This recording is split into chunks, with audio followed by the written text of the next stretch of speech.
Hello YouTube, this is the Bucket coming at you today with my range review on the Tisas Service 1911 A1. This is made in the Turkey.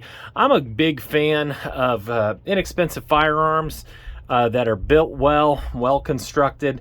And I had never owned a Tisas before, so I was excited to get my hands on this one because this was retail $320. By the time I got it home, paying FFL fees, shipping, everything else, I spent $340 on this particular firearm. And I've done my first impression videos. I took it to the range. Me, Shorty, the Goat Whisperer, we went ahead and we took this gun through its paces. And this is the first thing I'll show you. This gun is tight. If you have manual dexterity issues, this is going to be a difficult gun to work with.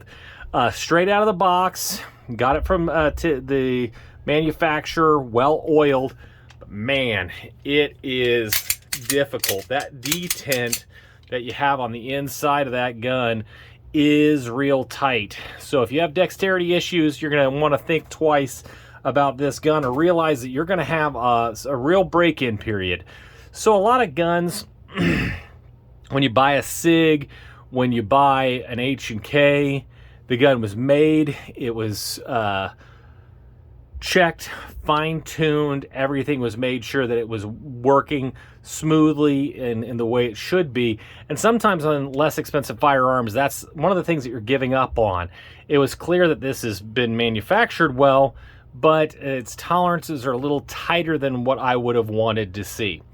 Also, with 1911s, you know, that's designed to be like a service grade, is going to have some less than ideal sights, and you will see that in some of the shooting that I had. So this was the firing group that I had.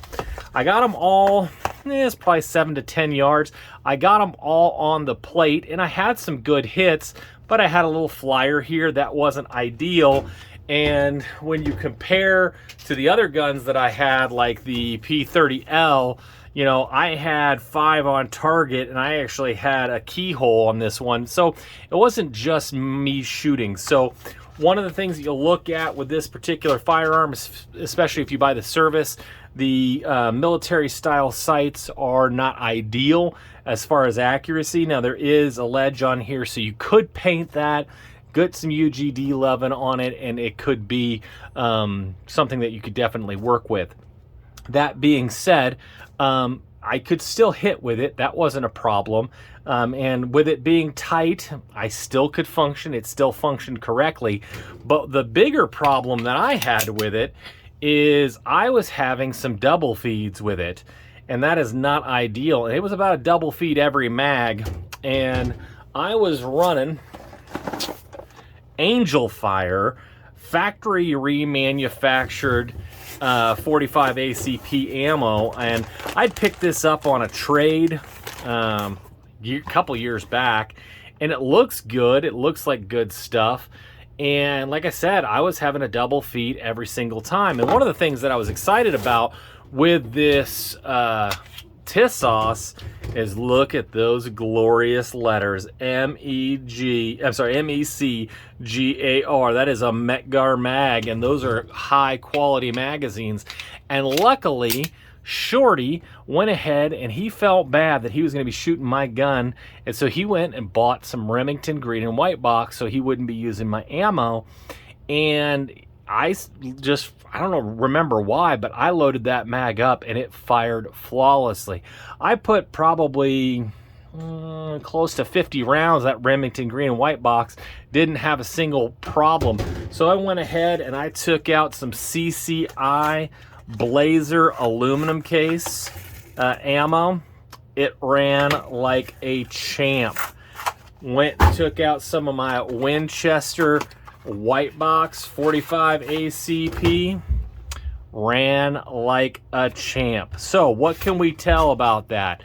If I'm running some ammo and I get good running out of the Remington green and white box, good running out of the Winchester white box, good running out of aluminum case CCI Blazer, and what do I have a problem with? My Angel Fire. remanufactured, I would tell you this, that chances are this gun might be just a hair ammo sensitive. So does that mean that you shouldn't buy this gun? No, not at all. If you want to have a 1911 in your collection, but you just don't have a ton of money, and you want something that's going to be fun to take to the range and shoot, this is a really good opportunity. Because let's face it, this gun will wear itself in. It will get a little bit better. I'm pretty sure of that for sure.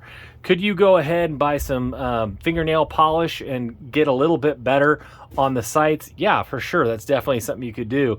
And there is ammo that will run regularly through this. So I think, you know, if you're on a budget and you want a 1911 and you don't need it for anything more than a range toy or maybe home defense, you know, I think the Tisas Model 1911 A1 service could be a really good option for you. But what's also cool is Tisas has a lot of different layers of 1911s that they have. So if you are struggling with your sights, maybe your eyes aren't good, maybe you got a tick and got Rocky Mountain spotted fever and you have a dead right eye, maybe you want to get a slightly higher model that has different sights on it. Maybe you want something with a fastback. Maybe you want a compact size. Tisas offers a lot of those. So I think this is a good opportunity or a good option for a lot of people out there. And I would, you know, if somebody said this is what I'm needing, I would say, hey, this is a decent gun. You could be doing good for yourself. So if you have any questions, concerns, please feel free to put them in the comments. All those comments are really appreciated. Shares would be great. The channel's growing, slow but steady. I want to thank all of you guys for helping me out with that. And as always, you stay classy, YouTube. I learned a lesson. Never half-ass two things. Whole-ass one thing.